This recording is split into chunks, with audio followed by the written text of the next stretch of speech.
Pendapat anda tidak gitu. Sebab apa? Dia banyak, luas sangat. Muka hidup kita ni banyak sangat.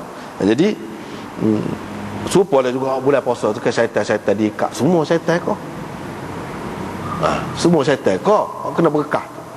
Hak dalam hadis disebut maradatus syayatin. Maradah. Mana bukan semua. Sebab tu orang kata, lepas tu ada lagi kita ada lagi buat jahat ke apa tu, buat tak molek tu. Lagu mana? Ada yang kata ikat belaka. Kau tu nafsu kita dah lah. Semua dia kata kita panah, tutup api dah panah lagi. Walaupun tutup api dah. Pasal apa kesan dia tu ada. Pasal kita ni kuat sangat terpengaruh dengan dia, ikut dia. Sebelum pada tu. Tak apalah, itu pendapat masing-masing. Tapi ada yang mengatakan yang diikat tu hak mana? Syaitan ni banyak. Serupa juga di sini. Kalau kita pakai pendapat tu serupa juga di sini. Hak kata bila baca ayat kursi itu syaitan tak boleh mari dekat. Syaitan adalah jenis-jenis syaitan hak tak boleh mari. Ada pun syaitan hak ni hak mari kat dia suku hak tu. Syaitan hak tertentu. Makna hak ni kita boleh uji. Kalau seseorang tu biasa baca ayat kursi misalnya, dia tak baca, mimpi kursi mari.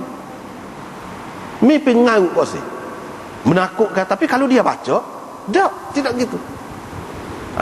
Itu menunjukkan hak jenis lain tu. Tetapi terlepas daripada sembahyang subuh dan sembahyang malam apa itu boleh berlaku hak tu.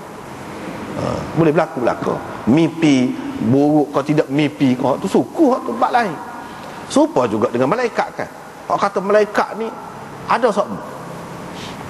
Malaikat dia ada sama. Lepas tu macam mana pula setengah-setengah tu hadis tu kata malaikat tak masuk dalam rumah dia. Malaikat tak masuk dalam jamban dan sebagainya. Lagu mana pula? Sebab tu kita kena tahu malaikat ni banyak jenis. Ada hak masuk tak pisah dengan kita. Dalam jamban, dalam mana-mana dia pergi belakang. Rumah kita bubuh berala kau gapo kau patung kau gapo masuk belakang. Hak tak masuk tu malaikat mana? Dia banyak bahagian. Serupa juga syaitan ni pun. Serupa juga begitu. Jadi hak ayat kursi syaitan tak boleh dekat tu, syaitan hak jenis ganggu lagu tu. Memang benda ni nyata benar kepada orang-orang yang mengamalkannya. Kalau tak baca jadi marilah kursi. Ataupun kalau dia terlupalah mari, lepas tu kita baca dia lari, tak ada gangguan tu. Kalau tak bacanya mari semacam. Bahkan dalam tidur tu kadang-kadang seseorang tu dia berlawan dengan syaitan tu baca. Terutamanya memang benda ni boleh uji. Hak Nabi sallallahu alaihi wasallam kata tu memang jelas betul. Terutamanya dia lekat hak akhir tu kan wala yauduhu situ. Kuat benda. Bila lepas tu dia akan terlepas. Dia tak rok pergi. Wala yauduhu hifzuhum. Tu situ hak akhir. Dia tak rok pergi. Tapi boleh jadi berlawan sampai ke situ. Duk kokak lagi. Orang hak dalam tidur tu lah. Maknanya jelas Nabi sallallahu alaihi wasallam kata tu hak syaitan tidak mendekati tu syaitan hak tu. Hak jenis tu. Ada pun syaitan hak ni suku. Mana banyak. Kalau kita kata satu kerajaan lah untuk nak jaga negeri ni macam-macam cara dia buat. Dengan polisnya, dengan askar polis tu pula berapa bahagian pula, berapa jenis pula. Polis trafiknya, polis ni, askar pula berapa bahagian pula askar. Begitulah. Dia pun lagu tu juga.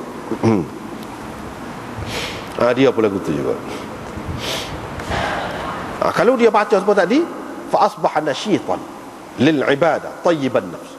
Jadi hak ni hak syaitan ikat lagu ni semua orang ke? Semua manusia ke? Kau untuk orang Islam saja. Timbul pula orang lain. Sebab apa? Bila kita baca ke akhir ni, dia kata kalau orang tu baca gini, buat gini, hak buat lagu ni orang Islam. Orang kafir tak. Jadi apakah perlu dibuat untuk orang kafir? Tak perlu dah. Sebab dia tidak nak halal dah hak ni. Sebab tu kita kata syaitan ni banyak. Hak ni bahagian ni saja. Untuk orang ni. Kumpulan ni. Untuk orang Islam. Hak kafir tak. Kafir tu sembahyang fardu pun tak usah kau nak sembahyang qiyamul lail. Nak ambil air sembahyang buat gapo?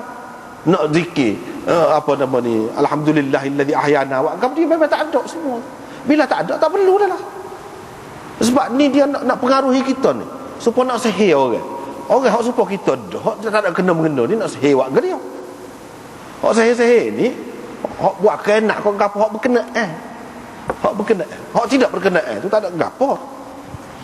Orang nak kena kau orang, nak kena kau orang dia deki balah. Hak tu tidak lain.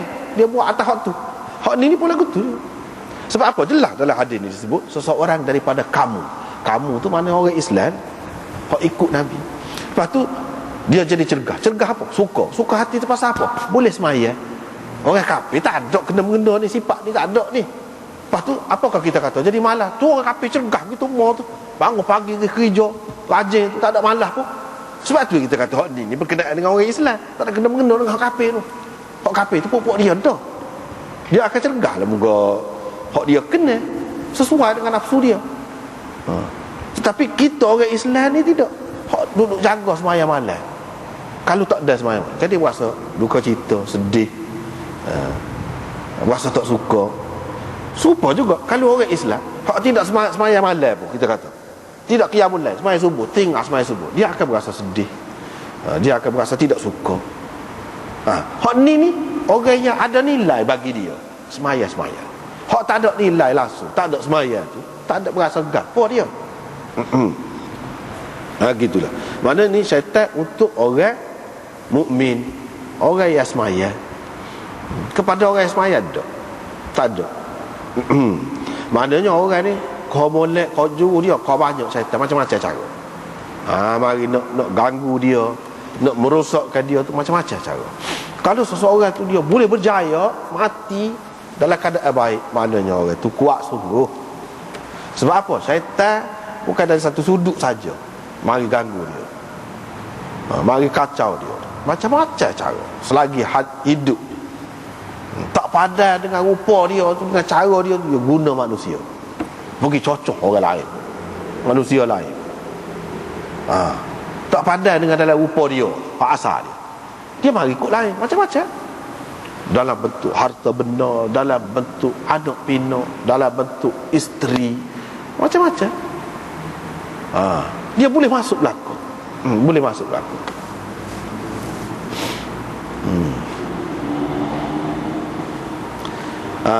Ni semua ni kena mengena dengan orang Islam, tak ada kena mengena dengan umum.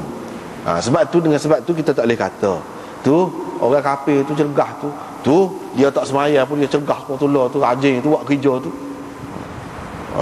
Hak ni cerita lain. Dia cerita rajin, senang hati ke apa berkenaan dengan ibadat tu. Bukan senang hati dengan memang benda hak dia suka. Tu cerita lain. Dia suka tu pasal boleh pitih, dia suka tu pasal boleh galak pergi jumpa sana kecek buah hak mengikut nafsu dia tu, suka tu. Ni cerita lain. Kalau kita tengok hadis ni jelas menunjukkan berkenaan dengan sembahyang, berkenaan dengan orang Islam. Dengan sebab itu tak perlu keliru. Takut-takut orang kata apa ni hadis ni canggah dengan kenyataan sebenarnya. Tidak gitu, lagu lain cerita ni. Tak apalah.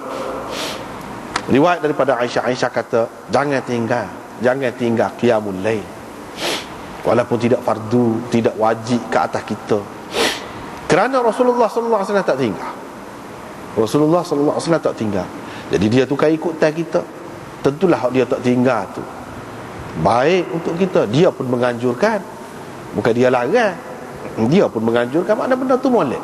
Cuma tidak sebagai wajib lah, takut menyusahkan kita. Tu je. Tidak sebagai wajib. Jadi sebab kita kata kalau kita tidak senamai, tidak anggap apa pun boleh hidup. Benda tu bukan perlu sangat. Kalau kita tak makan benda-benda hak lebih-lebih lagi, hak sedap-sedap, boleh hidup. Dengan makan nasi dengan budu saja boleh hidup dah. Tapi tak sedap. Buat hak sedap tu selera kita kan ada, sedap, rasa sedap. Pakai hak sedap, begitu juga dah hak lain-lain. Semua hak kita buat tu tak sedap-sedap. Kalau tidur atas tikar saja pun boleh dah, boleh juga. Ya tidur beli lembek apa ni tebal gitu mau nyunyuk gitu mau sedap sebab apa? Memang perlu juga untuk kita. Memang satu kelebihan. Begitu juga dalam di alam rohani ni hak asal tu memanglah. Hak tu cukup tu kalau buat tu dari segi Allah SWT tak tanya lah apa mutak maya dak lah. Hak wajib tu. Tetapi banyak lagi hak lain-lain ni kan. Hak ni pun untuk kesihatan rohani kita. Perlu ada hak lain-lain. Perlu. Ha, ni tambah yang ni.